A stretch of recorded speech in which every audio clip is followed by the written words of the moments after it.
ICE arrested at least 12 people during this week's operation around the cities, and nearly half of those detained are originally from Somalia.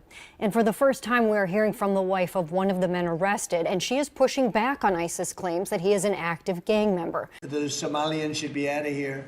Somalia is considered by many to be the worst country on earth. Beneath one of Minneapolis's most respected residential streets, investigators would uncover a hidden world no one believed existed. A world built not just of concrete and steel, but of secrecy, discipline, and carefully engineered deception. The underground tunnel system stretched nearly 1,700 feet in total. About 640 feet of that ran directly beneath a sprawling mansion. By the time federal teams finished their count, more than 2.6 tons of narcotics had been seized. Over 1,000 criminal drug case files connected to the network were discovered missing, erased, or deliberately buried. The story does not begin underground. It begins with an address that symbolized trust. December 22, 2025, 4:13 a.m., Minneapolis, Minnesota. At the end of a quiet, upscale block stands a mansion owned by two Somali-American attorneys, Ayan Osman, 44, and Mahad Noor, 47. On paper, they were everything a community hopes for in legal advocates. Their firms specialized in immigration defense, housing disputes, civil petitions, and appeals. Their reputations were spotless. Their public presence was minimal but respected. Ayan was known as the calming voice, soft-spoken, composed, and empathetic. People described her as someone who could walk into heated rooms and make tensions ease. She ran legal clinics, attended community meetings, and built trust through consistency. Mahad was known as the strategist, highly organized, meticulous. His filings were precise, his paperwork rarely drew scrutiny. Judges trusted his submissions, clerks recognized his name. He built a reputation for technical excellence. Together, they had handled more than 1,800 civil petitions, over 300 housing disputes, dozens of high-profile appeals, many successful. For immigrant families facing eviction, deportation fears, or confusing legal systems, they felt like lifelines. That reputation became their greatest shield. Behind the polished image, federal investigators now believe the couple quietly formed alliances with senior figures tied to the CJNG cartel. They were not street traffickers. They did not personally move drugs. They did not carry weapons. They opened doors. They influenced paperwork. They ensured silence. Through shell companies, real estate holdings, nonprofits, and legal channels, they allegedly helped move more than 4 tons of cocaine, heroin, and fentanyl into the United States over an 8-year period.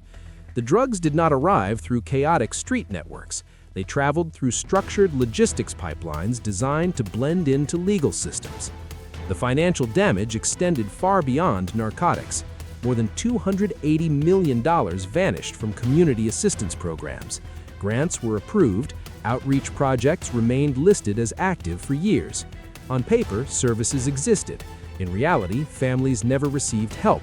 Housing programs never delivered housing. Case files were marked resolved without ever being properly closed. Audits were delayed. Complaints were redirected. Red flags were quietly neutralized. Then came the hidden layer.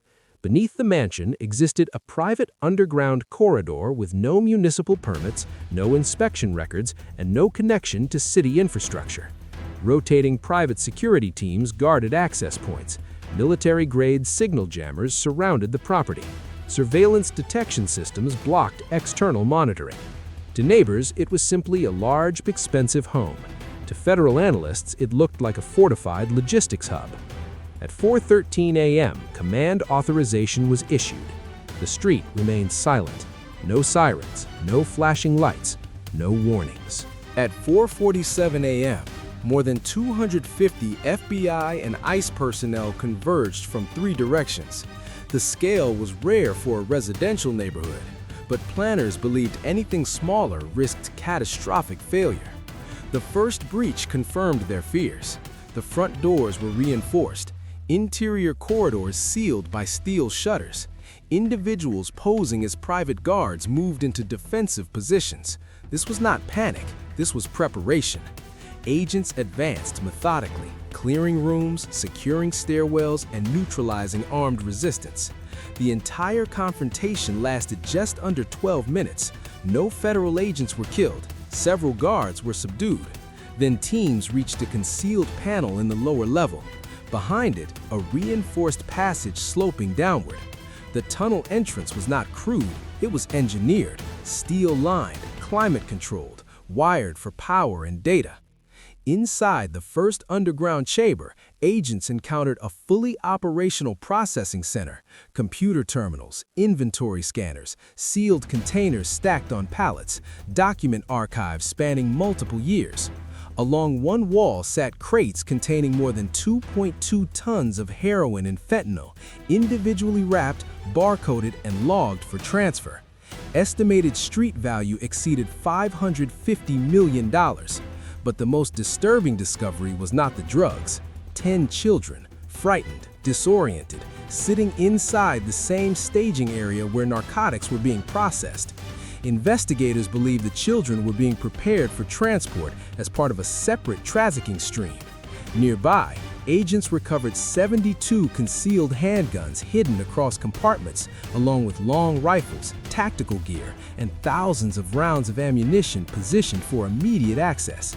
Encrypted hard drives contained shipment manifests, route maps, payment schedules, and internal communications tying the tunnel hub to distribution points across multiple states. As additional properties and vehicles connected to the network were raided throughout the morning, the scope expanded dramatically. Total narcotics seized across all sites, approximately 2.64 tons, all packaged using standardized labeling, all processed using identical workflows. This was not a local drug house. This was an industrial-scale logistics operation. By sunrise, Minneapolis was no longer looking at a mansion. It was looking at a gateway. Investigators quickly realized the house itself was never meant to be the final destination. It was a conversion point, a place where cartel logistics intersected with legal legitimacy. Once a tunnel exists, the case stops being about property ownership. It becomes about routing, schedules, volume, cover mechanisms. For months prior to the raid, analysts had noticed subtle patterns. Unregistered vehicles arriving late at night. Private security rotations far heavier than normal for a residence. Electrical usage spikes between 1 a.m. and 3 a.m. Cooling systems cycling when household power usage was minimal. Ventilation patterns inconsistent with a standard basement. Nothing dramatic, nothing obvious, but tunnels are not built for spectacle. They are built for repetition. Engineering teams later confirmed the underground system was not an escape route. It was purpose-built. Steel-braced corridors, reinforced concrete poured in stages, concealed electrical conduits, drainage channels, air filtration units. The main reinforced segment extended roughly 640 feet beneath neighboring properties. When feeder lines and access corridors were mapped, the total network approached 1,700 feet. Inside the staging chamber, one detail changed the entire understanding of the operation. 26 processing stations, each station assigned to a numbered manifest series. Scanning devices logged weight, packaging type, destination code, and timestamp. Every movement was digitally recorded. Analysts later confirmed at least 312 documented transfers passed through the tunnel system during its operational life, representing an estimated market value exceeding $480 million. The rhythm was consistent. 5 unmarked vehicles arrived in sequence. Containers were unloaded, scanned, cataloged, resealed, transferred underground, tunnel doors closed, vehicles departed. Before sunrise, the neighborhood returned to normal. Residents left for work, children boarded school buses, joggers passed the mansion without suspicion. Above ground, nothing changed. Below ground, a criminal pipeline remained alive. What makes this case unprecedented is not only the tunnel, not only the drugs, not only the weapons. It is the fusion of professional legitimacy with organized crime. A law practice became camouflage. Courtrooms became blind spots. Paperwork became armor. Investigators now describe the mansion as a conversion node, a place where criminal logistics merged with legal authority. The next phase of the case is not underground. It is in financial ledgers, grant approvals, court filings, quiet dismissals, continuances, missing evidence logs. Because the most dangerous tunnel was never made of concrete, it was built from trust. And dismantling that tunnel will take far longer than breaching a door at 4:47 a.m. They were no longer just tracking shipments, they were tracking people. Buried inside seized digital archives were movement logs that did not resemble drug ledgers. No weights, no purity percentages, no product identifiers. Instead, investigators found sequences, head counts, rotation cycles, handoff windows written in layered shorthand. Plotted across weeks of material, a disturbing pattern emerged. Every cycle repeated between 11 and 19 days, always pointing toward coastal transit zones. That detail forced a strategic shift. Minneapolis did not need to be a port city.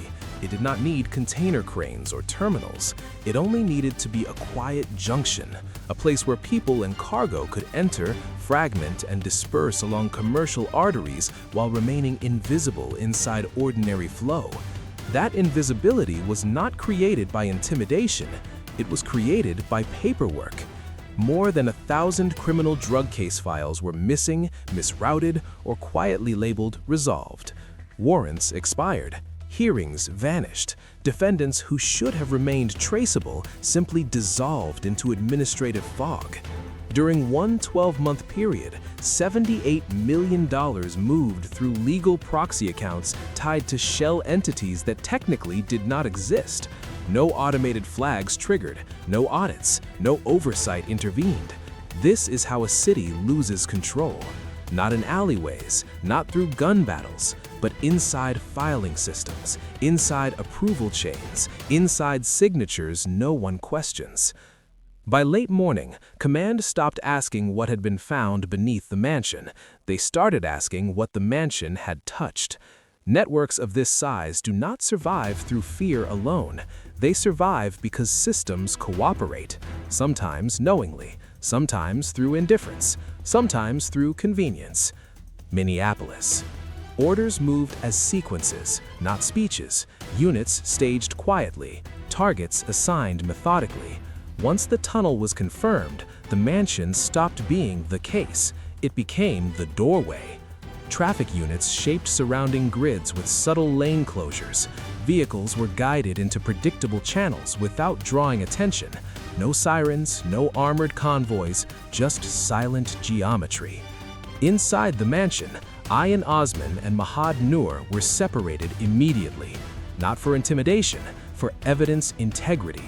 Phones were placed into signal-blocking bags, laptops powered down properly, paper files boxed in strict sequence, every drawer photographed before opening, every binder treated like a master key, because this operation was not only about discovering evidence, it was about preventing evidence from vanishing. 7:08 a.m., North Minneapolis. Agents entered a strip mall office labeled Immigration Consulting and Document Services. The waiting area was intentionally welcoming. Soft lighting, posters about opportunity, pamphlets in multiple languages, a children's corner. Behind a rear door sat a forgery line. High-speed printers, industrial laminators, blank identity templates, stacks of official-looking forms. Shipping labels, burner phone packaging, a workstation engineered to move people and cargo through checkpoints while legitimate law firms remained untouched. Encrypted phones and multi-state route manifests were seized. 7:22 a.m., Northeast Industrial Corridor, a cold storage warehouse behind chain-link fencing and ordinary signage. Trucks arrived and departed like any legitimate distribution center. Inside, pallets wrapped in plain film. Teams cut sample seals. Packaging patterns matched the mansion. Label spacing matched. Barcode structures matched. Workflow matched. The count climbed fast. The 2.2 tons found underground had not been the ceiling. It had been a working load, Across the operation, roughly 2.6 tons represented what was staged to move next. 7:49 a.m., downtown Minneapolis. A second legal office entered under court authorization. Conference table, diplomas, neatly labeled folders. Behind a storage door, ledgers, payment logs, transfer schedules, charity records, shell vendor invoices. Individually, pages looked harmless. Together, patterns emerged. The same names across unrelated cases. The same phone numbers appearing in immigration filings, tenant disputes, sealed criminal matters. Mailing addresses repeating across jurisdictions. The missing files did not feel lost, they felt relocated. 8:11 a.m., South Minneapolis. A simple rental unit functioned as a staging space. Crates, packaging tables, hidden compartments, tools laid out for daily use.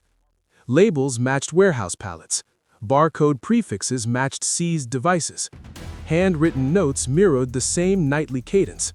Not carelessness, discipline. By mid-morning, detainee transport began. Couriers, drivers, security, document runners, support staff. People who looked replaceable. By day's end, 96 arrests had been made, including primary suspects and key facilitators. But arrest totals were not the real victory. The real work began in interview rooms. Teams built the human map. Not just who participated, but who had permission, who had keys, who knew access codes, who could sign for deliveries without scrutiny. Those roles mattered more than muscle. CJNG does not scale through chaos. It scales through structure. Task assignment, compliance tracking, immediate replacement of anyone who disrupts tempo. The support layer read like payroll, not a gang roster. One internal summary: this was not misconduct, it was a parallel legal system, built by people who believed the law existed to serve them. 12:38 p.m., Minneapolis. Evidence split into two lanes. Physical lane, narcotics, weapons, devices, packaging, tunnel engineering. Administrative lane, files, signatures, access logs, case outcomes. The second lane unsettled investigators, because the tunnel under the mansion was no longer the most important tunnel, the paperwork was. Analysts searched for procedures, not confessions. Repeated intake forms,